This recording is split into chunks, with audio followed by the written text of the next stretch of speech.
Good morning दोस्तों, कैसे हैं आप लोग? आपकी पढ़ाई चल रही है सही सही? पिछले क्लास तक हम लोग इलेक्ट्रिक फील्ड लाइन पढ़े, उसका कुछ प्रॉब्लम किए। अब जो हम लोग पढ़ने जा रहे हैं वह इलेक्ट्रिक फ्लक्स के बारे में। इसके पहले जो भी हमने पढ़ाई किया वह विद्युत फ्लक्स के बारे में पढ़ने से पहले उनको अच्छे से हमको पढ़ना पड़ेगा। मतलब ये कि आपको जो पढ़ा दिया गया है इलेक्ट्रिक फील्ड, विद्युत क्षेत्र और विद्युत क्षेत्र रेखा, उस लेक्चर को आप 2 से 3 बार अच्छे से देख लो। उससे बेनिफिट क्या होगा आपको कि जो बताया जाएगा वो अच्छे समझ में आएगा, क्योंकि उसका कॉन्सेप्ट यहां आगे यूज होने वाला है। जब तक इलेक्ट्रिक फील्ड समझ नहीं आएगा, इलेक्ट्रिक फील्ड लाइन समझ नहीं आएगा, इलेक्ट्रिक फील्ड लाइन समझ नहीं आएगा, इलेक्ट्रिक फ्लक्स समझ नहीं आएगा, इलेक्ट्रिक फ्लक्स समझ नहीं आएगा, आगे गॉस लॉ समझ नहीं आएगा। इसलिए आप सभी बच्चे से गुजारिश है, आप उसको याद ही कर लें, पढ़ लें अच्छे से, वो ज्यादा अच्छा रहेगा आप सभी के लिए। आज का टॉपिक था हम लोग का फ्लक्स। फ्लक्स के बारे में पढ़ना है, विद्युत फ्लक्स। पहले हम लोग देखते हैं फ्लक्स होता क्या है। टर्म एक है फ्लक्स। यह टर्म लैटिन शब्द फ्लक्सस से बना है, जिसका मतलब होता है टू फ्लो। फ्लो मतलब बहना। फ्लो मतलब क्या होता है?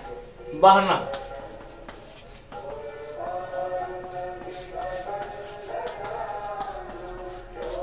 बहाव, ये होता है फ्लक्स।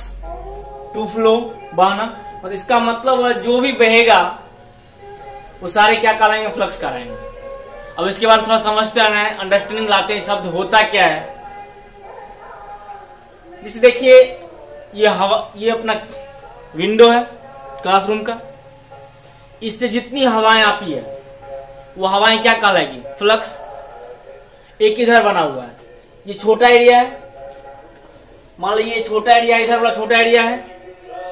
इससे मान लेते हैं 500 लाइन क्रॉस करता है हवा का, और ये विंडो है बड़ा वाला है, इससे 5000 क्रॉस करता है। आपको हवाएं ज्यादा कहां लगेगी? यहां या यहां? यहां ज्यादा लगेगा, क्योंकि यहां एक साथ में 5000 लाइन क्रॉस कर रहा है। किसका कर रहा है? मान लेते हैं हवा है, हाइपोथेटिकल मानते हैं, कुछ काल्पनिक मानते हैं, तब समझ में आएगा बात। मान लेते हैं कि इतना बड़ा विंडो से 5000 हवाएं क्रॉस कर रही है, और इतना बड़ा छोटा सा खिड़की से 500 हवाएं क्रॉस कर रही है। ऑब्वियसली यहां से अधिक हवाएं इधर लगेगी मुझे, तो फ्लक्स इसका ज्यादा होगा, इसका फ्लक्स क्या हुआ? कम हुआ। यहां कितने चीज की जरूरत पड़ा? 2 चीज की जरूरत पड़ा, एक हवा, दूसरा उसका एरिया। एक हवा, दूसरा क्या हो गया? एरिया। हम लोग इलेक्ट्रिक फील्ड लाइन पर हैं, यहां इलेक्ट्रिक फील्ड लाइन मतलब क्या है? हवा है। इसको क्या बोलेंगे? Air flux. क्या बोलेंगे? एयर फ्लक्स बोलेंगे। जैसे पंखा है, पंखा घूम रहा है, जितना बड़ा एरिया को यह हवा सप्लाई कर रहा है वह एरिया पर डिपेंड कर रहा है, और किस पर डिपेंड कर रहा है? हवा। इसको क्या बोलेंगे? Air flux. क्या बोलेंगे? Air flux. अच्छा, अब देखते हैं नदी में पानी बहती है, अपना बगल नदी है, खड़गपुर की बहुत पवित्र नदी है ये नदी बह रही है। जो पानी बह रही है इसमें एक एरिया अगर हम जूम कर लें, क्रॉस सेक्शन एरिया जूम कर लें, मतलब ये इस तरह नदी बह रही है इस तरह करके, और हम लोग यहाँ क्रॉस सेक्शन एरिया जूम कर लें कि पानी इससे बह रही है, इसको क्या बोलेंगे? Water flux. क्या बोलेंगे? Water flux. आप देखते हैं घर में टैप होगा, नल, उससे जो पानी निकलता है, टैप खोलिए पता चलेगा, पहले एक बूंद बूंद गिरता है, फिर खोलिए, थोड़ा बढ़ाइएगा, लगता है 3-4 लाइन निकल रहा है उससे। अगर उसको कंटिन्यू पूरा खोल दीजिएगा पता लगता है कंटिन्यू निकल रहा है वो। उस तरह जो एरिया से जो एयर क्या निकल रहा है? वाटर निकल रहा है, उसको हमने क्या कहा? Water flux. क्या कहा? वाटर फ्लक्स कहा। उसी प्रकार यहां एयर आया, हवा आया, जो क्या बोलेंगे? Air flux. अब एक चीज देखिए, फ्रीजर है आपके घर में, हाँ, फ्रीजर का ऊपर का पार्ट खोलिएगा, जहां से कोल्ड निकलता है, पूरा ठंडा निकलता है, क्या पूरा फ्री से नहीं निकलता है, उसी खास एरिया से बहुत ज्यादा कोल्ड निकलता है, उसको क्या बोलेंगे हम लोग? Cold flux. क्या बोलेंगे उसको हम लोग? कोल्ड फ्लक्स बोलेंगे। आया समझ में बात? हाँ, तो क्या बोलेंगे? Cold flux. मतलब वो फ्लक्स क्या है? बहाव है। वहां कौन बह रहा था? कोल्ड। यहां कौन बहा? एयर। वहां कौन बह रहा है? वाटर। उसी प्रकार अगर इलेक्ट्रिक फील्ड लाइन क्रॉस करे, देखो हमेशा हर करंट में दो चीज आया, हमेशा यहां से दो चीज बाहर आया। एक आया, मान लो एयर का फ्लक्स निकालते हैं, एयर फ्लक्स निकाल रहे थे, एक एयर आया, दूसरा इसका क्या लिए? एरिया। कोल्ड आया, क्या लिए? एरिया। और क्या? वाटर आया, इसका क्या लिए? एरिया। एरिया मतलब क्षेत्रफल, एरिया मतलब क्षेत्रफल। वाटर पानी, एयर हवा, कोल्ड ठंडा, इस तरह लिए। उसी प्रकार अगर हम इलेक्ट्रिक फ्लक्स के बारे में चर्चा करेंगे, आपके ब्रेन में कॉन्सेप्ट बन गया, ओ ये जो है फ्लक्स जो होता है उसमें जिसका नाम बोलेंगे उसके साथ किसको जोड़ देना पड़ेगा? एरिया को जोड़ना पड़ेगा। फिर समझो हम क्या बोले। इतना समझने के बाद मुझे ब्रेन में एक कॉन्सेप्ट आ गया कि एक बातें समझ में आ गई कि अगर मुझे इलेक्ट्रिक फ्लक्स के बारे में चर्चा किए, यहां तो क्या है? यहां आया एयर फ्लक्स। पता चला कि अरे फ्लक्स के लिए क्या क्या चाहिए? फ्लक्स के लिए चाहिए एक जिसको हम डिफाइन कर रहे हैं, साथ में क्या आ रहा है? उसके साथ एरिया आ रहा है, क्षेत्रफल आ रहा है। अगर हम यहाँ एयर फ्लक्स बोलते हैं तो हम मेरे ब्रेन में आ गया, अरे एयर फ्लक्स है ना, हाँ एयर फ्लक्स है ना, इसमें क्या क्या आएगा? एयर और फ्लक्स, एयर और एरिया आएगा। कोल्ड फ्लक्स है ना, तो कोल्ड और एरिया आएगा। वाटर फ्लक्स है ना, वाटर और एरिया आएगा। एरिया मतलब क्षेत्रफल, जैसे अपने क्लासरूम का ये क्षेत्रफल हो गया। इससे जितनी ही हवाएं आएगी वो हवाएं क्या होगी? एयर फ्लक्स होगी। इससे जितनी कम हवाएं आएगी ये भी क्या होगी? एयर फ्लक्स होगी। लेकिन साथ में दो चीज हमेशा आया। कौन कौन आया भाई? एयर आया, कोल्ड आया, वाटर आया, सबके नाम से आ गया। फ्लक्स जैसे निकालना हुआ, साथ में इंपॉर्टेंट क्या बात है? एरिया। इसका मतलब है इस कॉन्सेप्ट को पढ़ने के लिए पहले मुझे एरिया को समझना पड़ेगा। क्या समझना पड़ेगा? एरिया क्या होता है। अब तुम कहेगा अरे सर हम एरिया बहुत पहले से पढ़े हुए हैं, क्लास 4, 5, क्लास 6 से हम एरिया के बारे में जानते हैं। जब से मेंसुरेशन का पहला कॉन्सेप्ट स्टार्ट हुआ, वहां रेक्टेंगल के बारे में पढ़े थे, वहां स्क्वायर के बारे में पढ़े थे, वहां आयत के बारे में पढ़े थे, वहां वर्ग के बारे में पढ़े थे। वहां बात सही है, लेकिन यहाँ जो चर्चा होगा वह होगा एरिया वेक्टर का। किससे चर्चा होगा? यह काल्पनिक वेक्टर है। किसी चर्चा होगा? एरिया वेक्टर का। अब बात समझ में आया? अगर हम यहां से डिफाइन करें, अगर यहां से डिफाइन करें, यहां तो आया वाटर फ्लक्स, यहां आया एयर फ्लक्स, यहां आया कोल्ड फ्लक्स। अगर डिफाइन करें, क्वेश्चन आ जाए फिजिक्स में, तो ये क्वेश्चन कभी बिहार बोर्ड पूछेगा नहीं कि भाई तू भाई बता दे कोल्ड फ्लक्स क्या है, ऐसा पूछेगा? कभी नहीं पूछेगा। एयर फ्लक्स क्या है? नहीं पूछेगा। वो पूछेगा क्वेश्चन तुमको क्या क्वेश्चन आया है? एयर फ्लक्स पूछ रहा है, एयर फ्लक्स पूछने वाला है नहीं। तो एग्जाम में क्वेश्चन आएगा क्या? Electric flux. क्या आएगा भाई? Electric flux. तो मेरे पास तो एक बात समझ में आ चुका है कि अरे फ्लक्स की बात कर रहा है ना, इलेक्ट्रिक बोल रहा है ना, यहाँ मतलब इलेक्ट्रिक फील्ड लाइन होगा। अगर यहाँ एयर की फ्लक्स की बात किया, या एयर का क्या है? एयर है। कोल्ड की बात किया, कोल्ड का बहुत सारा आ रहा है। वाटर की बात किया, वाटर आ रहा है। यहाँ बात हो रहा है इलेक्ट्रिक फ्लक्स का, तो इसमें क्या आएगा? Electric field line plus area. फिर कहेगा मैग्नेटिक फ्लक्स, तो वहां भी होगा magnetic field lines plus area. इसका मतलब है पूरे कॉन्सेप्ट को समझने के लिए, डिफाइन करने के लिए डिफिनेशन को मुझे सबसे पहले ये समझना पड़ेगा आखिर एरिया वेक्टर है क्या, इसका कॉन्सेप्ट क्या है एरिया वेक्टर का। जब तक एरिया वेक्टर समझ में नहीं आएगा तब तक कोई कॉन्सेप्ट समझ में नहीं आएगा। आया बात समझ में? पहले सभी से एकदम गुजारिश है कि आप जितने बच्चे हैं जो भी पढ़ रहे हैं क्लास, वो सारे बच्चे पर अपना जो पीछे का 2 लेक्चर है इलेक्ट्रिक फील्ड लाइन, उसके पीछे इलेक्ट्रिक फील्ड, उसको अच्छे से पढ़ाई कर लें। क्योंकि जब तक वो कॉन्सेप्ट भाई साहब नहीं रहेगा तब तक यहाँ सॉल्व होने की कोई संभावना नहीं है। आप में से बहुत का शिकायत रहता है कि ऐसे कीजिए वैसे कीजिए। अरे भाई इससे बढ़िया बेटर कोई साधन ही नहीं है। और आप जब तक इसको पढ़ोगे नहीं, सोचोगे कि एक बार वीडियो देख लिए, स्पीड बढ़ा होता है ना वहां प्लेबैक स्पीड, उसको स्पीड करके खाली क्वेश्चन जहां लिखे हैं उसको लिख लेता है कॉपी में, बाकी सोचता हो टाइम पास हो गया। अरे वैसे नहीं पढ़ाई होती है ना, फिजिक्स है तो इसको ढंग से पढ़ना पड़ेगा। जब तक इसका एक एक चीज अच्छा नहीं समझेगा, याद नहीं रखेगा, समझने के बाद सिर्फ ऐसा नहीं होता कि पढ़ने से आप समझ में आ गया, बाद में भूल गए तो आपको समझ में आ गया आ जाएगा। ऐसा एकदम नहीं होगा भाई। आपको पहले अच्छे से समझना पड़ेगा क्या है। जब तक देखो यहाँ फ्लक्स के बारे में समझा है, फ्लक्स होता क्या है, फ्लक्स में किसकी किसकी जरूरत पड़ेगी, जिसका नाम बोले साथ में क्या आएगा, एरिया। तब आपको समझना पड़ेगा एरिया वेक्टर क्या होता है। जब तक एरिया वेक्टर का कॉन्सेप्ट मालूम नहीं रहेगा तो फिर आप सॉल्व नहीं कर पाओगे क्या। इसलिए आपको ये चीज जानना जरूरी है। आपको फ्लक्स के पढ़ने से पहले एक चीज जानकारी होनी चाहिए, उसको बोलते एरिया। तो इसलिए हम लोग पहले पढ़ेंगे एक चर्चा on area vector. Area vector के बारे में चर्चा करेंगे, क्या क्या है उसका इंपॉर्टेंस अपने फिजिक्स में, क्योंकि जब तक वो नहीं आएगा तब तक मेरे पास फ्लक्स का कॉन्सेप्ट नहीं आएगा।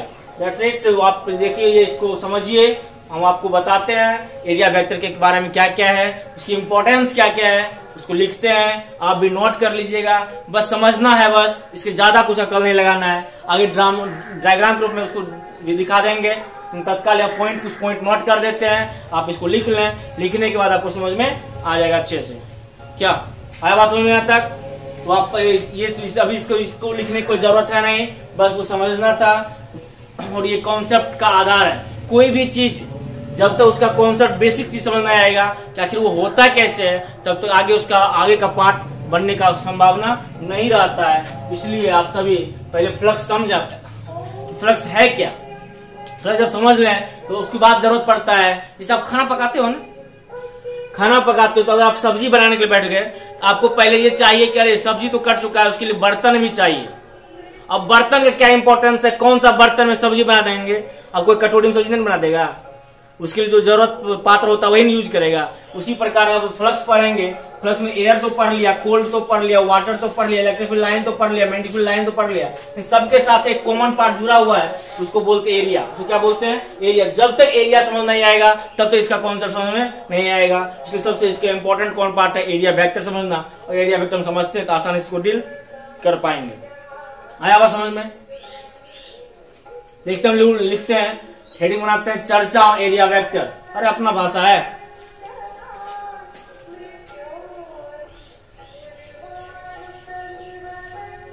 देखिए क्या क्या लिखे हैं, एरिया वेक्टर पर चर्चा कर रहे हैं हम लोग। पहला पॉइंट है, सिर्फ समझ लेना है, बाकी इसमें याद करने की जरूरत नहीं है। The vector of a plane surface. Plane surface कौन कौन आता है, स्क्वायर, हाँ, rectangle. Plane surface whose magnitude is the area of the figure and whose direction is that of a perpendicular to the plane of the figure। मतलब कोई plane surface होगा, उसका area vector क्या होगा, परपेंडिकुलर होगा। क्या होगा उसका एरिया वेक्टर, परपेंडिकुलर होगा। Area is a vector quantity. कैसा क्वांटिटी है, vector. Area is a vector quantity. अगला है, direction of area vector is always perpendicular to the surface. Direction हमेशा क्या होगा, परपेंडिकुलर होगा। याद रखना हमेशा, जब भी एरिया को दिखाया जाएगा, क्षेत्रफल को दिखाया जाएगा, एरिया वेक्टर को दिखाया जाएगा, वहां डीए यूज किया जाएगा। वो कैसा होगा, हमेशा परपेंडिकुलर होगा। कैसा होगा वो, परपेंडिकुलर होगा। आया बात समझ में? एरिया कैसा क्वांटिटी है, वेक्टर। एरिया का डायरेक्शन कैसा होगा, एरिया वेक्टर डायरेक्शन हमेशा क्या होगा, perpendicular to the surface. Surface क्या हो जाएगा, परपेंडिकुलर। पहला क्या लिखे, the vector of a plane surface whose magnitude is the area of the figure and whose direction is that of a perpendicular to the plane of the figure। Plane के किस क्या हो जाएगा, परपेंडिकुलर हो जाएगा। 3 पॉइंट नोट कीजिए, copy note कर लीजिए इसको, तो आगे पढ़ेंगे।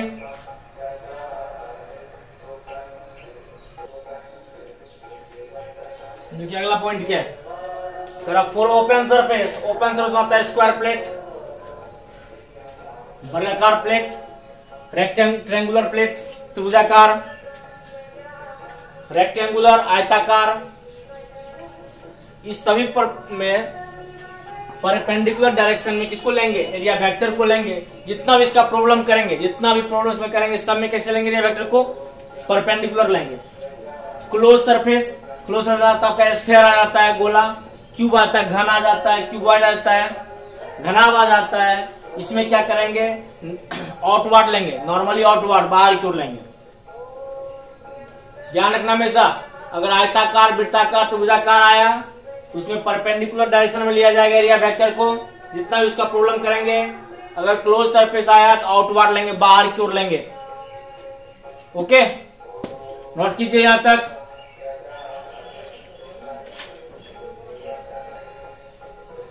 देखिए अब आते हैं हम लोग टॉपिक टाइम में हम लोग का इलेक्ट्रिक फ्लक्स। क्या टॉपिक है?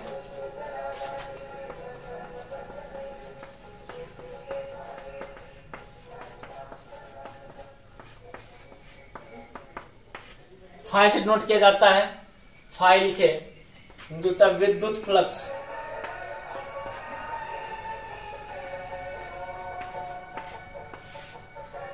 इंपॉर्टेंट कर लीजिएगा शॉर्ट के लिए। अब पहले इसको समझते हैं कि विद्युत फ्लक्स होता क्या है। क्या बाकी ब्रेन में आ चुका है कि दो बातें हमेशा होगी, एक बात तो होगा एरिया होगा उसका, दूसरा होगा इलेक्ट्रिक फील्ड। विद्युत के बारे में करेंगे तो मैग्नेटिक के बारे में करेंगे तो एक होगा मैग्नेटिक और दूसरा होगा उसका एरिया। हाँ, इसके लिए क्या क्या इंपॉर्टेंट पहले समझते, कुछ देखते हैं एग्जांपल करके। क्या मान लेते हैं कि ये एक पॉइंट चार्ज, यहां से इलेक्ट्रिक फील्ड लाइन निकल रहा है इस तरह,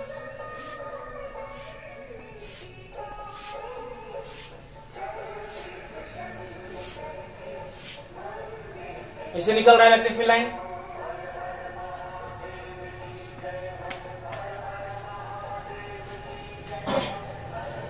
अगर हम समान एरिया लें, अगर हम एक जैसा एरिया लें, देखिए क्या होगा। एक एरिया इतना बड़ा यहां लिए, दूसरा एरिया यहां लिए, तीसरा एरिया यहां लिए। अब आप खुद डिसाइड करो भाई, यहां से कितना लाइन क्रॉस किया है। एरिया 1 मानते हैं इसको, एरिया 2 मानते हैं इसको, एरिया 3 मानते हैं इसको अलग अलग करके। इसको मानते हैं एरिया 1, इसको एरिया 2, इसको एरिया 3 मानते हैं। अब आप ही बताओ कि एरिया 1 से कितना लाइन क्रॉस कर रहा है। गिनो, 1 2 3 4 5 6 7 8 9। देख, ऐसा कोई नेसेसरी नहीं है कि 9 ही लाइन क्रॉस करेगा। पहले भी पता है आपको कि यह इलेक्ट्रिक फील्ड लाइन एक कैसा लाइन है, काल्पनिक वक्र रेखा है ना, हाइपोथेटिकल लाइन है ना, इसलिए यह भी क्या है, काल्पनिक है। अंडरस्टैंड?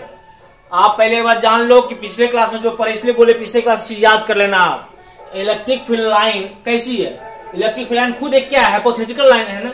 जब ये खुद हाइपोथेटिकल है, काल्पनिक है, ये भी क्या होगा, काल्पनिक ही होगा। इसलिए अपने मन से हमने खींचा, इसके लिए कोई नियम कायदा नहीं है, इतना ही क्यों खींचा गया। अब A1 से कितना लाइन क्रॉस किया, 1 2 3 4 5 6 7 8 9।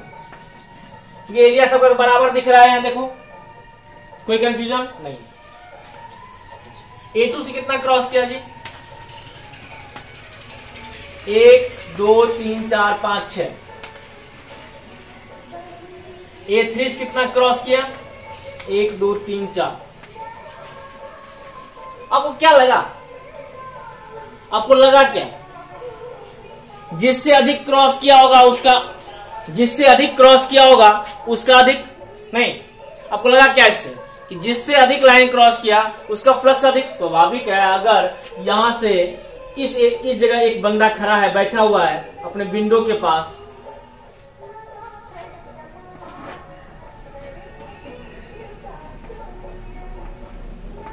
एक इस विंडो के पास बंदा बैठा हुआ है, इसको 9 हवा लग रहा है, 9 लाइन। यहां एक बंदा बैठा हुआ है, इसको 6 लग रहा है, यहां बैठा हुआ है, इसको 4 लग रहा है।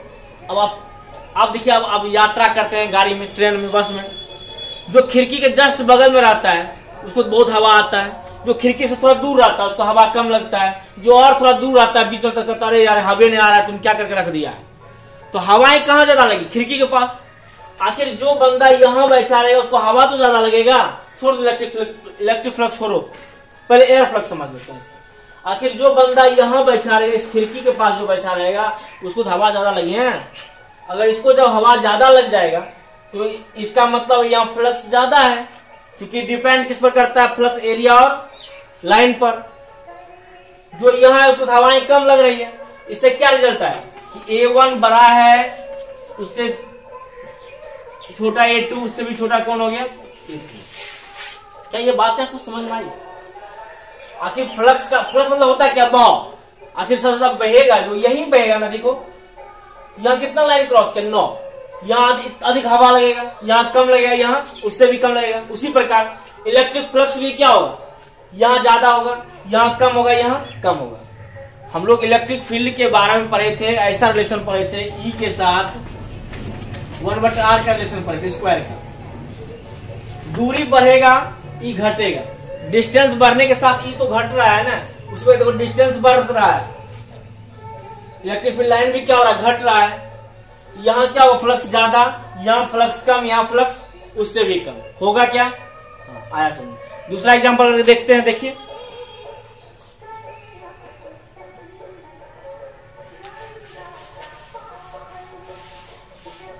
यूनिफॉर्म में देखते हैं, नोट नहीं करना था इसको, समझना था पहले।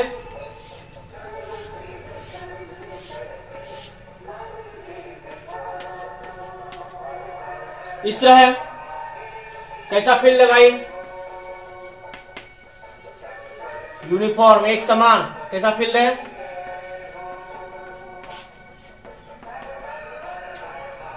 इलेक्ट्रिक फील्ड कैसा है, वेक्टर है, सही है। और एरिया भी कैसा है, वेक्टर है वेक्टर। अब देखो यहां, अगर एक एरिया हमने छोटा सा ड्रॉ किया, इतना बड़ा, एक एरिया बड़ा ड्रॉ किया, तो एरिया चेंज हो रहा है। एरिया A1 है, उस बार क्या चेंज था, इलेक्ट्रिक फील्ड लाइन चेंज था, एरिया समान था। इसके पिछले एग्जांपल में एरिया समान था, इलेक्ट्रिक फील्ड लाइन पर डिपेंड कर रहा था। या हमने क्या करा, समान इलेक्ट्रिक फील्ड, समान इलेक्ट्रिक फील्ड किसको बोलते हैं, जो समांतर हो और एक दूसरे से समान दूरी पर हो। क्या ऐसा पढ़े हैं, हाँ उसको याद करना पड़ेगा। जब तक पिछले क्लास भाई साहब याद नहीं रहेगा तब तक आगे कुछ समझ में नहीं आएगा। तो अब इस बार क्या किया, एरिया चेंज कर दिया, ये एरिया छोटा, एरिया क्या है, बड़ा है। तो अधिक किससे क्रॉस कर रहा है भाई साहब, जो छोटा है उससे कितना जा रहा है 2, जो बड़ा उससे कितना जा रहा है, ज्यादा जा रहा है। क्या इसका मतलब है, यहाँ क्या है, चार्ज यहाँ कम होगा और यहाँ चार्ज क्या होगा, ज्यादा होगा क्या। दो चीज देख लिए, पहला क्या देखे, पहले के इसके पिछले एग्जांपल में देखे कि एरिया समान था लेकिन लाइन की संख्या सब जगह अलग अलग था। जो नजदीक में था वहां लाइन ज्यादा था, जो उससे दूर हुआ लाइन कम हुआ, जो उससे दूर हुआ लाइन और कम हो गया। यहाँ क्या देखे, एरिया इस बार लाइन समान है, एरिया को हमने क्या कर रखा, चेंज कर रखा।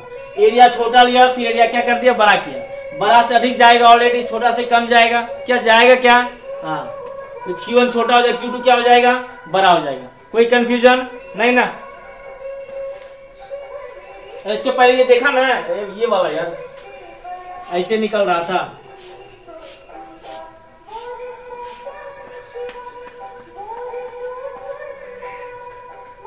यहां था,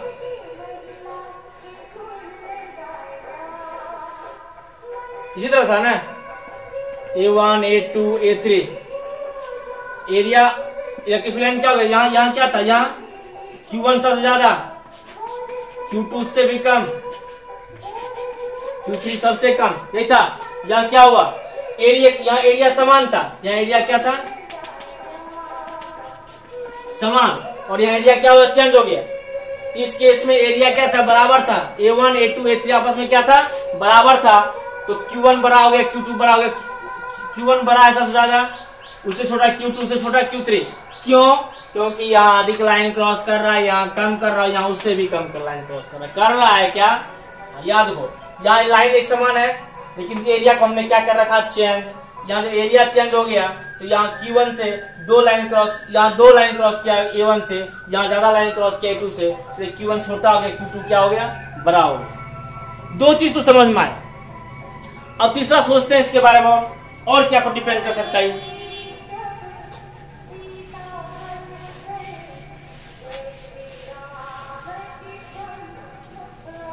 सोचो पानी बह रही है नदी से, जब पानी बह रही है तो पहली बात ऐसे रखे, हम ऐसे यूं करके रखे प्लेट को, मान ले ऐसे बहती है पानी यूं बह रही है, उधर से पानी आ रही है, हमने प्लेट को ऐसे रखा, ऐसे, तो पानी से गई, प्लेट को ऐसे रखा, पानी ऐसे गई। इस बार प्लेट को थोड़ा तिरछा करता है, ऐसे पानी इसको टच करके जाएगी ना, नहीं है समझ में, ये पानी आ रही है ना,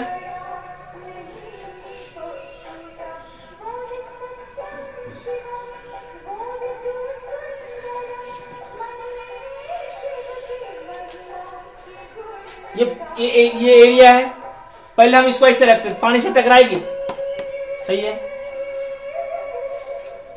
अब धीरे धीरे इस एरिया को टिल करते हैं, मतलब झुकाते हैं, ऐसे कर लेंगे। अब पानी तो आएगी लेकिन ऐसे मुड़ते हुए चल जाएगी, इसको और झुका देंगे, पानी ऐसे चल जाएगी। फिर समझो ये क्या, ये पानी है, आ रही उधर से, पहले ऐसे था, सामने था, ऐसे आया, टकराया इस तरह, एंगल, यहां तो एंगल बन रहा है, ये एरिया, ये इलेक्ट्रिक फील्ड लाइन, दोनों बीच एंगल तो बन रहा है। अब इसको क्या कर रहे हैं हम, झुका रहे हैं, ऐसे झुका रहे हैं, ऐसे झुका रहे हैं, फिर एंगल बना, टकराएगी पानी, इस बार ऐसे कर देंगे, पानी सीधे से चल जाएगी। जब जब टील यूं करते चल जाएंगे तो पानी इसके ऊपर चल जाएगी, जिससे हम लोग यहाँ आते हैं, पढ़ने के लिए आते हैं। आप पढ़ने यहाँ आते हैं, समझिए। ये क्या है, गेट है अपना, एरिया तो यही है गेट का, ऐसे ऐसे आप इसके ऊपर क्रॉस करते ऐसे चलते, मतलब ऐसे है, आप इसमें ऐसे आ रहे हैं, इसके क्या आ रहा है, पैरेलल आ रहा है, पैरेलल। एंगल कितना बन रहा है, 0 डिग्री। अरे जब पैरेलल होता है एंगल 0 बनता है ना, और 0 में ही सबसे अधिक आएगा, नहीं आएगा। सोचो, अगर यहां से 90 पर आएगा तो 90 पर आप आएगा, पॉसिबल है?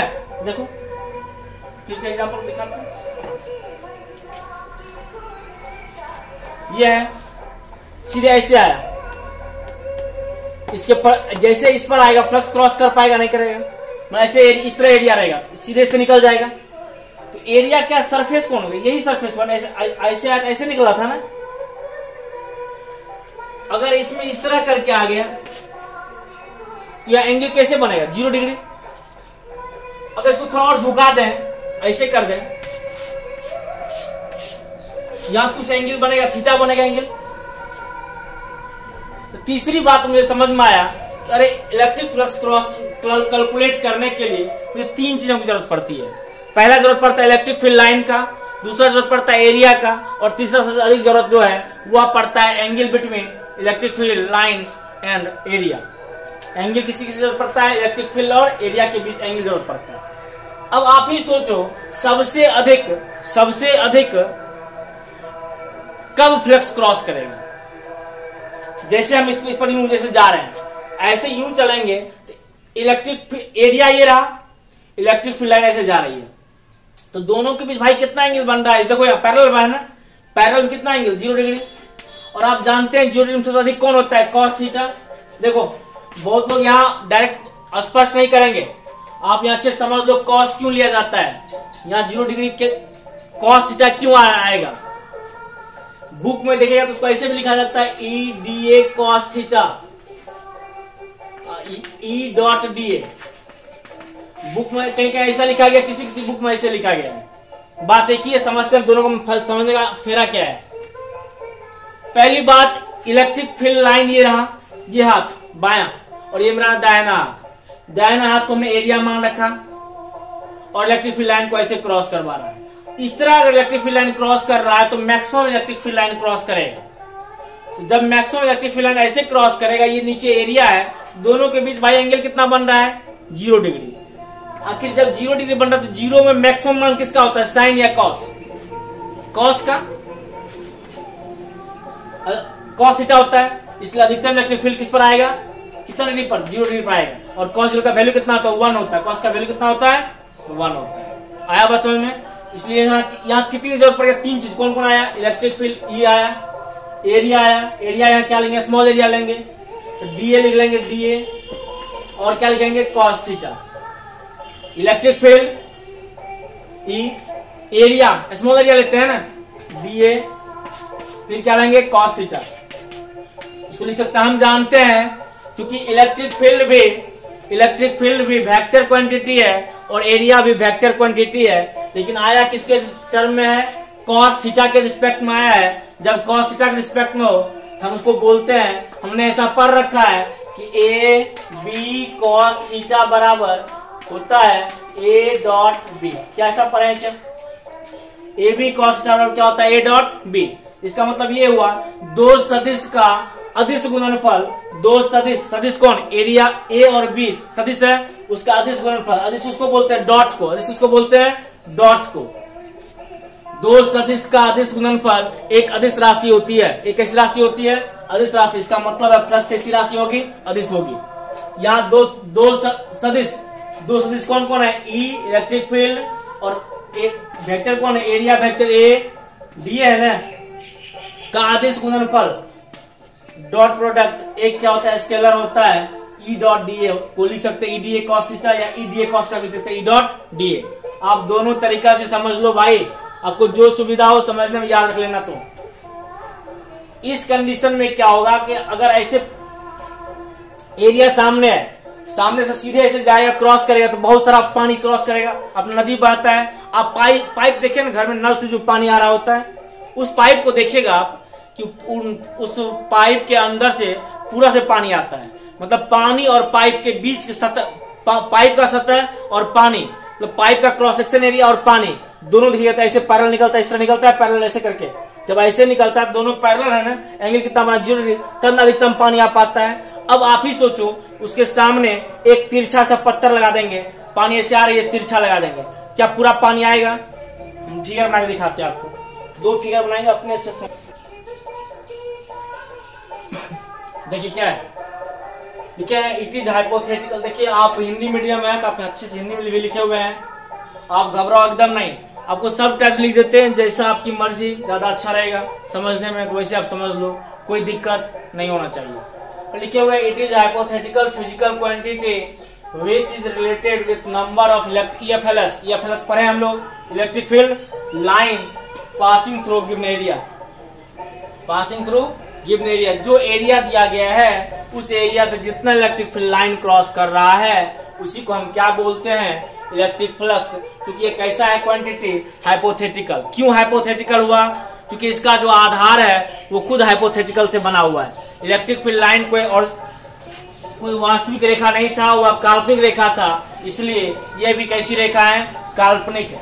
जब ये काल्पनिक रेखा से ये बना हुआ है ये ऑलरेडी हाइपोथेटिकल है, इसलिए यहाँ बाबू एक टर्म लिखा गया, कैसा क्वांटिटी है, हाइपोथेटिकल फिजिकल क्वांटिटी है। कैसा क्वांटिटी है, हाइपोथेटिकल, मतलब काल्पनिक। मतलब आगे लिखे हैं, दूसरा डिफरेंस लिखे हैं, electric flux is basically count of number of lines. हमने आपको शुरू में बताया, अगर इससे इस खिड़की, छोटा वाला खिड़की से 50 हवाएं आती है और इधर से 5000 हवाएं आती है, तो इसका फ्लक्स ज्यादा, इसका फ्लक्स कम होगा। क्या होगा, क्या मतलब वहां कौन डिपेंड कर रहा है, कितना किस पर डिपेंड कर रहा है। एक और एग्जांपल दिए कि आप गाड़ी पर बैठते हैं, ट्रेन में बैठते हैं, जो खिड़की के पास रहता है उनको हवाएं ज्यादा आती है, जो दूर होता है उनकी हवाएं कम आती है। Electric flux is basically count of number of lines crossing an area. उस एरिया से जितना अधिक नंबर ऑफ लाइंस क्रॉस करेगा वो क्या कहलाएगा, इलेक्ट्रिक फ्लक्स कहलाएगा, विद्युत फ्लक्स कहलाएगा। क्या कहलाएगा वो भाई, विद्युत फ्लक्स कहलाएगा। आया समझ में? अब हिंदी में लिखे अपना डिफिनेशन, ये डिफिनेशन याद कर लेना भाई। किसी क्षेत्र से लंबवत गुजरते हुए, किसी क्षेत्र से लंबवत गुजरते हुए विद्युत क्षेत्र रेखा, विद्युत क्षेत्र रेखा तथा उस क्षेत्र के क्षेत्रफल के गुणनफल को, उस क्षेत्र के क्षेत्रफल के गुणनफल को विद्युत फ्लक्स कहते हैं। उस क्षेत्र के क्षेत्रफल के गुणनफल को विद्युत फ्लक्स कहते हैं। फिर सुनो, किसी क्षेत्र से लंबवत गुजरते हुए विद्युत क्षेत्र रेखा तथा उस क्षेत्र के क्षेत्रफल के गुणनफल को विद्युत फ्लक्स कहते हैं। एकदम याद रख लो, इसे फाई से सूचित किया जाता है। किस सूचित किया जाता है, फाई से सूचित किया जाता है। कोई कंफ्यूजन नहीं होना चाहिए, एकदम याद हो डिफरेंस सबको।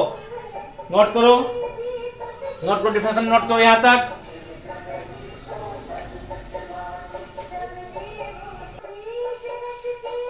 देखिए अब क्या लिखे हैं, mathematically electric flux is given by following equation. गणितीय रूप में इलेक्ट्रिक फ्लक्स का, विद्युत फ्लक्स का क्या समीकरण होता है, वह समीकरण होता है फाई बराबर इंटीग्रेशन ई इंटू डी ए।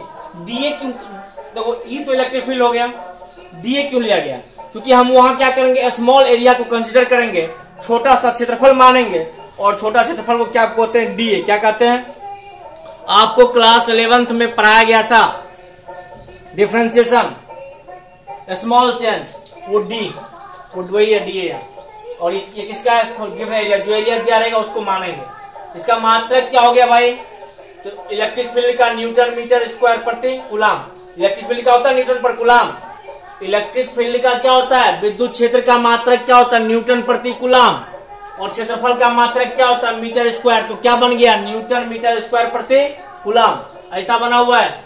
इसका होता है इलेक्ट्रिक फील्ड का होता है न्यूटन प्रति कूलाम और इसका होता है मीटर स्क्वायर। तो क्या बन गया? न्यूटन मीटर स्क्वायर प्रति कूलाम। ये मात्रक हो गया। इसको लिख सकते हैं वोल्ट मीटर। क्या लिख सकते हैं इसको? Volt meter.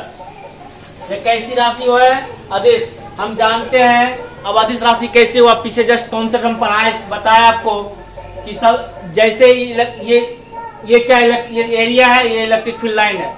जब दोनों इस तरह क्रॉस करेगा, दोनों के बीच कितना डिग्री बन जाएगा भाई साहब? 0 डिग्री। और 0 में मैक्सिमम कौन होता है? कॉस होता है। तो रिजल्ट आता क्या इसका? इसका रिजल्ट आ जाता है आपके पास EDA cos थीटा। आता क्या? हम जानते हैं EDA cos थीटा, थीटा सबसे अधिकतम होता है 0 डिग्री में cos। यहां लिख सकते हैं E डॉट DA।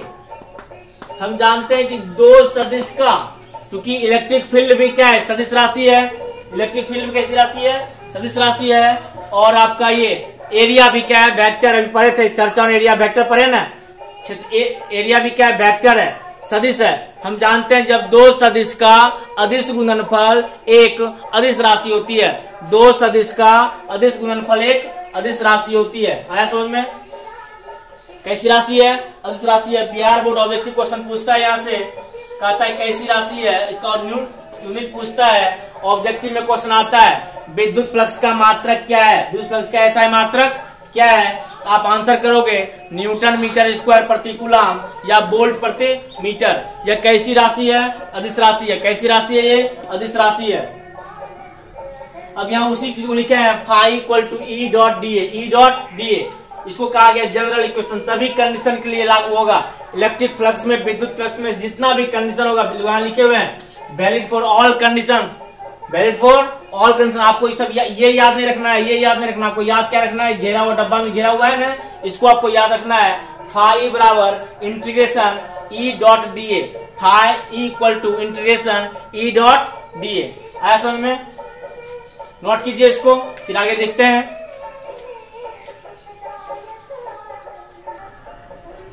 देखिए और लिखे हुए हैं यदि E क्या हो? एक समान हो, यूनिफॉर्म हो। इलेक्ट्रिक फील्ड क्या हो? E मतलब इलेक्ट्रिक फील्ड, विद्युत क्षेत्र क्या हो? एक समान हो। फाई बराबर E DA।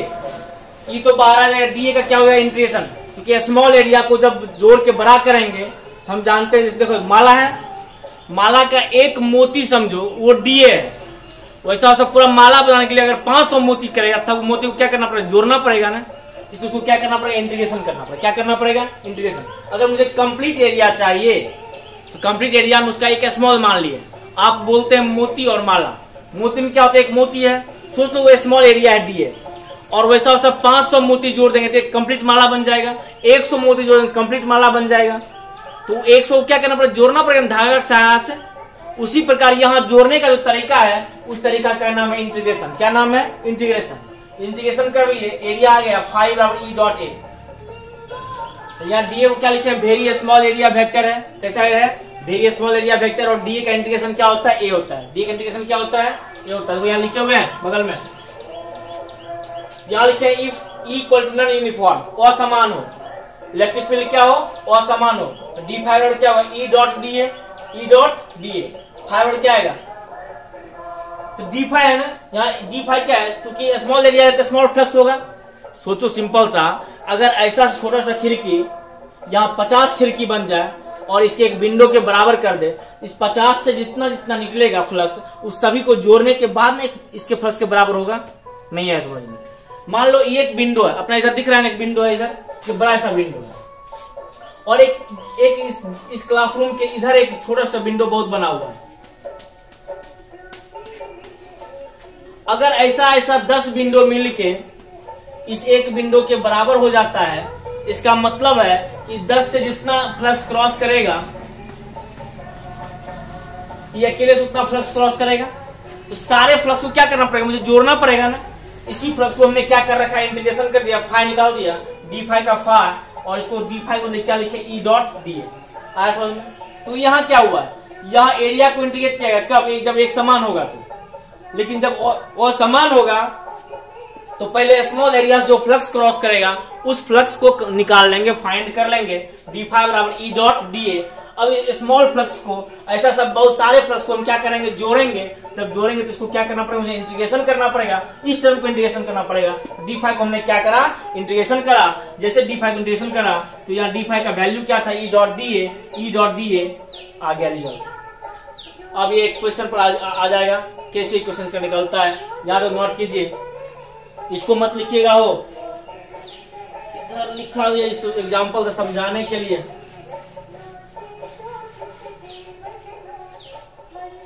नोट कीजिए इसको अच्छे से।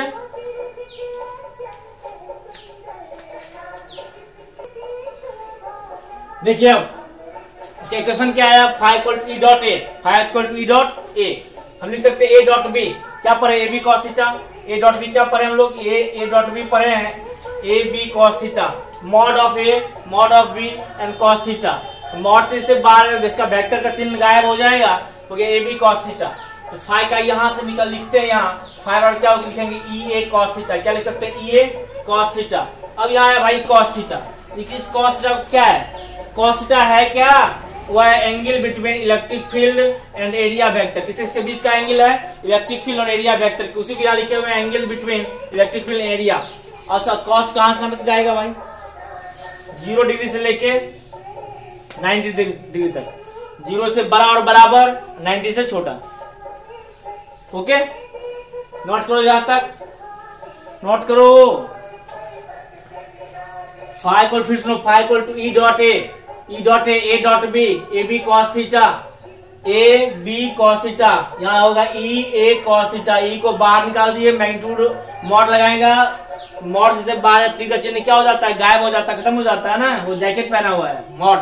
ये कॉस थीटा। कॉस थीटा क्या है, angle between electric field and area vector. और कहां से 0 डिग्री से कहां तक, 90। 0 ये 0 डिग्री है, 0 से कहां तक, 90 डिग्री तक।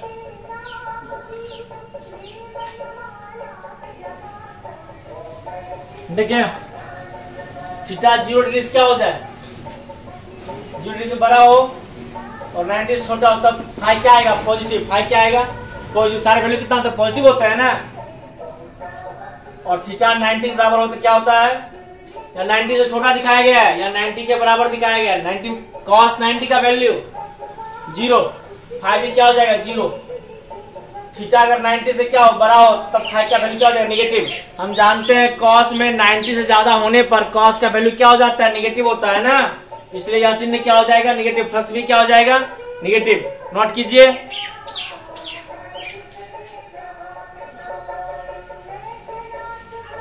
देखिएगा एरिया में क्या क्या चीज चाहिए, 2 चीज, डायरेक्शन और मैग्नीट्यूड, दिशा और परिमाण। दिशा और, क्योंकि ये कैसा क्वांटिटी है, वेक्टर। कैसा है, वेक्टर। वेक्टर के लिए सब चीज चाहिए ना, कोई भी चीज वेक्टर, उसके लिए 2 चीज चाहिए, 3 चीज। एक लॉ ऑफ एडिशन, यहाँ 2 चीज चाहिए, एक डायरेक्शन, एक मैग्नीट्यूड। एक डायरेक्शन, एक मैग्नीट्यूड। एरिया में पहले ओपन एरिया लेते हैं, does not enclose any volume. Volume को कोई जरूरत नहीं पड़ेगा। किसमें, ओपन एरिया में। ये प्लेट है, प्लेट का एरिया इधर आउटवर्ड, सॉरी परपेंडिकुलर होगा। यहाँ भी डिस्क है, डिस्क देखे हैं ना आप लोग, सीढ़ी कैसे देखे हैं, हाँ। डिस्क का भी क्या होता है, परपेंडिकुलर। लिखे it is perpendicular to plane of area. इस प्लेन के क्या होगा, परपेंडिकुलर होगा। कौन होगा, एरिया होगा। दूसरा लिया closed area, it enclose same volume. इसमें वॉल्यूम आएगा, वॉल्यूम मतलब आयतन, वॉल्यूम मतलब आयतन, वॉल्यूम मतलब आयतन। यहां लिया जाएगा। ये है, ये देखो क्या है, क्यूब है, घन है। ये क्या है, घन है। घन में इस सतह से क्या निकलेगा, एरिया। ऊपर नीचे, यहां से भी इधर गोला है, जो क्या बोलते हैं, स्फेयर। क्या बोलते हैं, स्फेयर। कलर चेंज करने में भाई,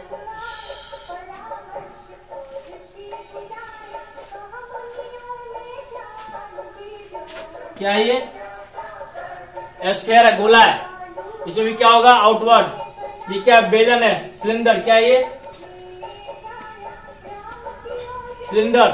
इसमें भी क्या होगा, एक इधर इस सेक्शन से एक, इस सेक्शन से एक ऊपर। देखो ये रहा, ये सिलेंडर है, ये सिलेंडर है, एक इसका इधर वाला एरिया, दूसरा इधर वाला एरिया, तीसरा इसके बीच का। आया समझ में? नोट करो इसको।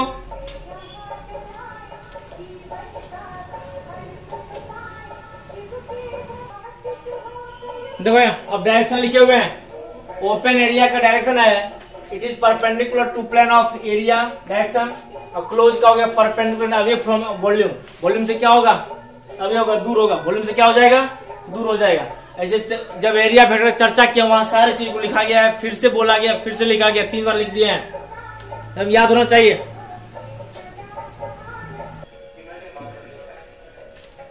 तो एग्जाम्पल एक लिए हैं डिस्क का।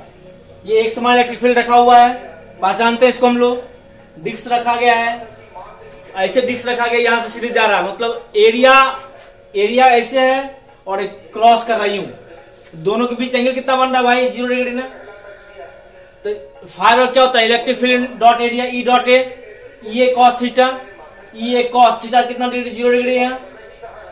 कॉस 0 का वैल्यू 1, ई इंटू ए बचा ई। डिस्क क्या होता है, वृत्ताकार का क्षेत्रफल क्या होता है, पायर स्क्वायर।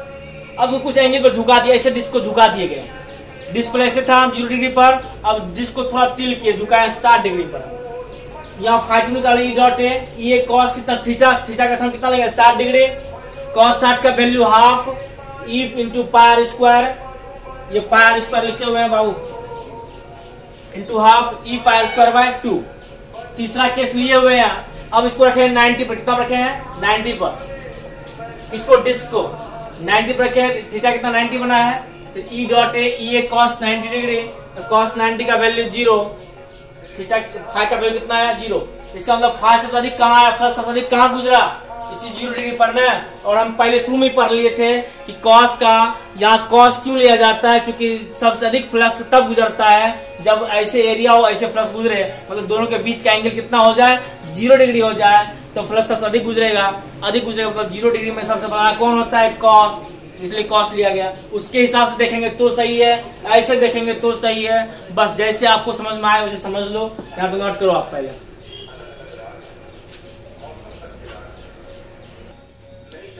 अगला क्वेश्चन है एग्जाम्पल में, एक समान विद्युत क्षेत्र में रखे बेलनाकार बॉडी से निकले कुल विद्युत फ्लक्स। एक समान विद्युत क्षेत्र में रखा गया इसको, इसे कितना फ्लक्स निकलेगा वो यहाँ क्वेश्चन दिया हुआ। इसकी लंबाई कितनी दिया हुआ है L, और ये कितना दिया, त्रिज्या कितना दिया, इसका त्रिज्या कितना हो जाएगा, ये R दिया हुआ है। अगर आप फ्लक्स को कैलकुलेट कीजिए। देखिए फ्लक्स कैसे निकालते हैं हम लोग, समझते हैं। क्वेश्चन लिख लिए थे आप लोग, ट्राई करो, खुद से ट्राई करो, तो बनाओ, तो खुद से ट्राई करो, बनाओ क्वेश्चन।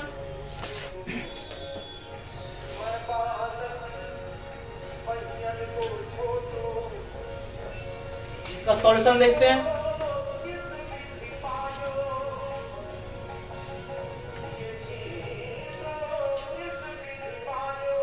एक फ्लक्स इधर निकलेगा, दूसरा इधर, तीसरा इधर। क्या अभी जस्ट पढ़े थे ऐसा क्या? और ये क्या है, इसका आर है, त्रिज्या ना। और रखा कहां गया इसको, एक समान विद्युत क्षेत्र में रखा है। कहां रखा गया है,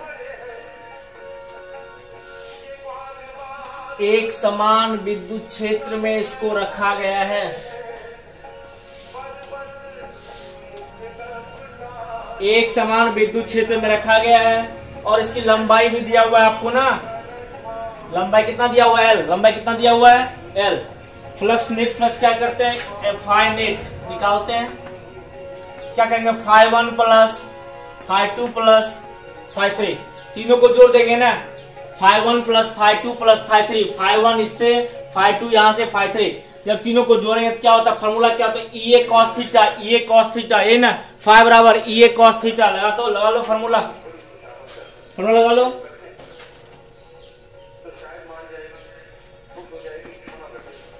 E(A1 cos थीटा), इधर कितना, इधर से इधर जा रही है, कॉस कितना 0 डिग्री, सही है।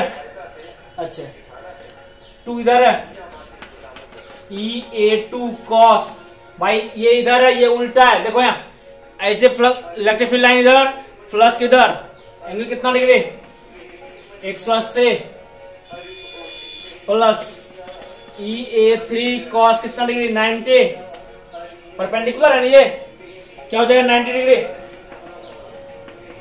A1 क्या होता है फॉर्मूला बोल, सर्कुलर पाथ ऐसे ऐसा है ना, इसका क्या होता है पाई आर स्क्वायर, सही है, pi R square plus cos 0 का value 1 plus E pi R square, इसका वैल्यू -1, इसका वैल्यू 1 लिख लो, समझ में आया। cos 0 का लिखे हैं E pi R square into cos 90 का वैल्यू 0। देख भाई ये 0 हुआ, बचा क्या क्या टर्म जी, E पाई आर स्क्वायर गुना 1, E pi R square minus गुना plus minus E pi R square plus 0। 0 कोई भी संख्या से गुना कर दो, रिजल्ट क्या आता है 0। अपना ये भी तो कट गया, रिजल्ट कितना आया 0।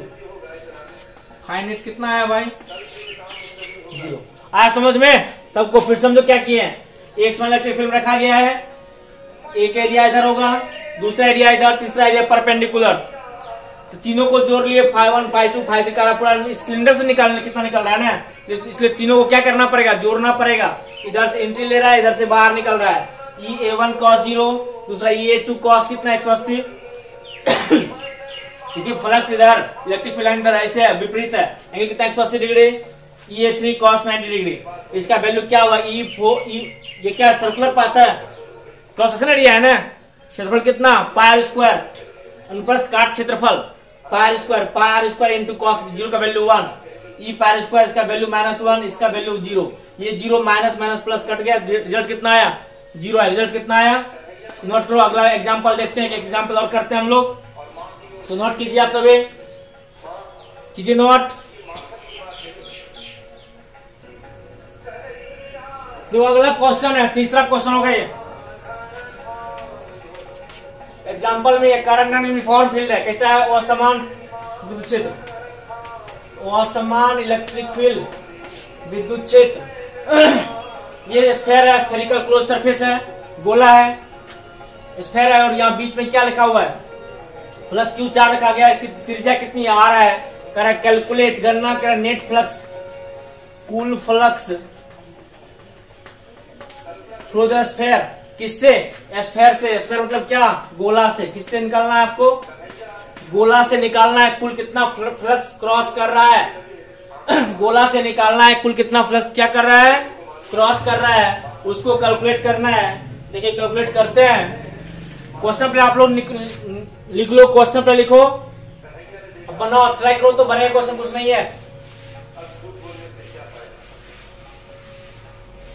बस कॉन्सेप्ट याद रहना चाहिए, फॉर्मूला याद रहना चाहिए भाई, क्वेश्चन बहुत इजी है।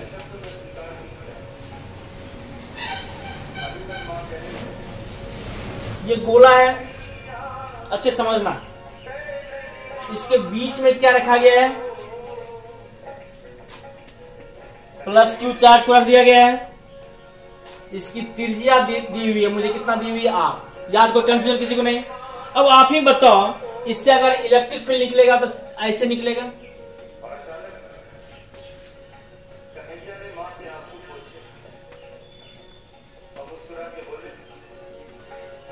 क्या चारों साइड निकलेगा इस तरह करके निकलेगा, यहाँ प्लस Q चार्ज का इलेक्ट्रिक फील्ड सब निकलेगा, ये रहा इलेक्ट्रिक फील्ड, यहाँ पे कोई कंफ्यूजन किसी को। अब इलेक्ट्रिक फील्ड तो निकला, अब इसका एरिया कितना लिए, जो इससे निकला, जो हम एक क्या करते हैं, कंसीडर करते हैं, एक मानते हैं स्मॉल एरिया, क्या मानते हैं, स्मॉल एरिया मानते हैं, यहां मानते हैं, एरिया भी इधर ही होगा, डी होगा क्या।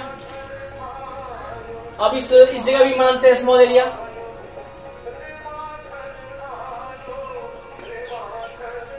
ऐसा सब बहुत जगह, हर जगह होगा ना, हर जगह होगा ना। तो यहाँ किसको इंटीग्रेट करेंगे, डीए को, किसको इंटीग्रेट करेंगे, डीए को। तो हम लोग क्या फार्मूला पढ़े हैं, फार्मूला हम लोग का पढ़ा हुआ है, D5 बराबर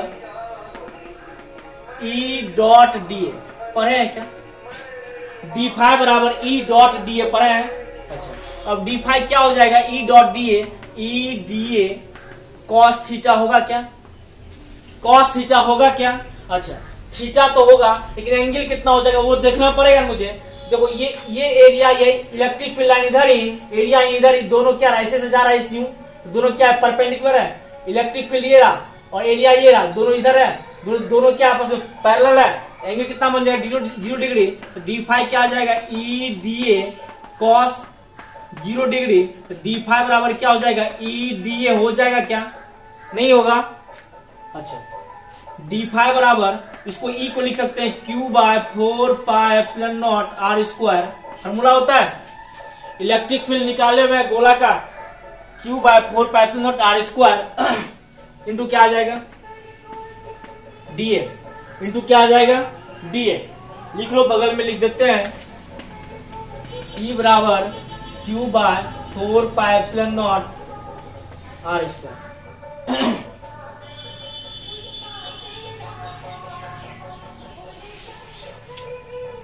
अब यहां समझने की बात है, यहाँ डी फाई है स्मॉल फ्लक्स है, क्योंकि स्मॉल एरिया से निकाले हैं, ऐसा एरिया तो बहुत है ना इस स्फीयर के, यहाँ इस पर ऐसा स्मॉल एरिया तो बहुत सारा है, इसलिए हम इसको क्या करते हैं इंटीग्रेट करते हैं, integration Q by 4 pi epsilon naught into D A होगा, या तो नोट करो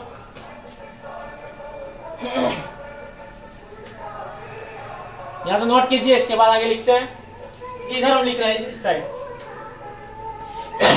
इधर लिख रहे हैं डी फाई का इंटीग्रेशन क्या होगा, फाई होगा क्या Q by 4 pi epsilon naught R square बाहर आ जाएगा, Q by 4 pi epsilon naught R square बाहर आएगा, इंटीग्रेशन किसका होगा डीए का, इंटीग्रेशन किसका होगा डीए का, Q by 4 pi epsilon not.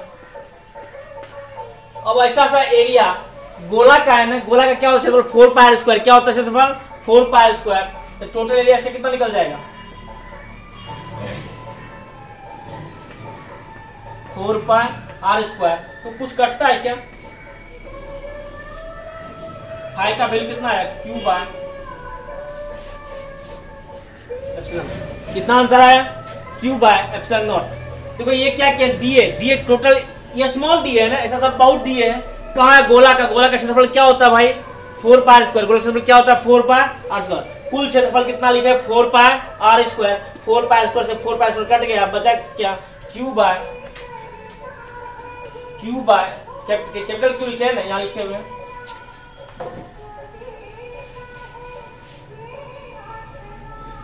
Phi बराबर क्यू बाय एप्सिलॉन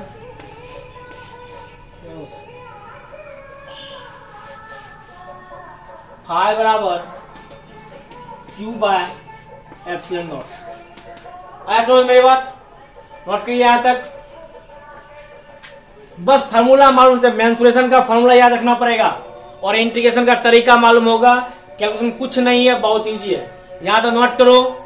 आज का क्लास यहीं तक, वीडियो का लंबाई लेंथ ज्यादा हो गया, अब इसको भी ध्यान रखना पड़ेगा। अब आगे का जो पढ़ेंगे नेक्स्ट वीडियो में पढ़ेंगे, पहले यहाँ तक आप नोट कीजिए, और इसको आज के लेक्चर देखने से पहले आप पीछे जो लेक्चर है 2 लेक्चर 3 लेक्चर, उसको मैक्सिमम बार देखें, उसको याद करें, उसके बाद इस लेक्चर को भी पढ़ें अच्छे से, जो शुरू में बताया गया है सब पर चर्चा हुआ है अच्छे से, उसको याद करें, नोट करें, फिर से इसको प्रैक्टिस करें, मैक्सिमम प्रैक्टिस करेंगे तभी होगा, नहीं तो ऐसा पता चलेगा वीडियो की लंबाई ज्यादा है कि पढ़ रहे हैं बहुत ज्यादा, कुछ रिवाइज ही नहीं कर पा रहे।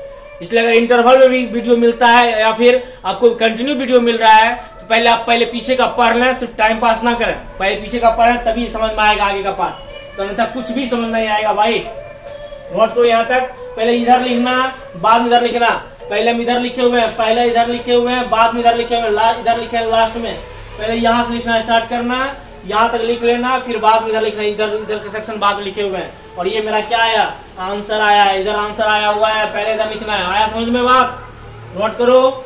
धन्यवाद, आज तक यहीं तक देखो वीडियो अच्छे से और फिर कंटिन्यू पढ़ाई करते रहो। ओके।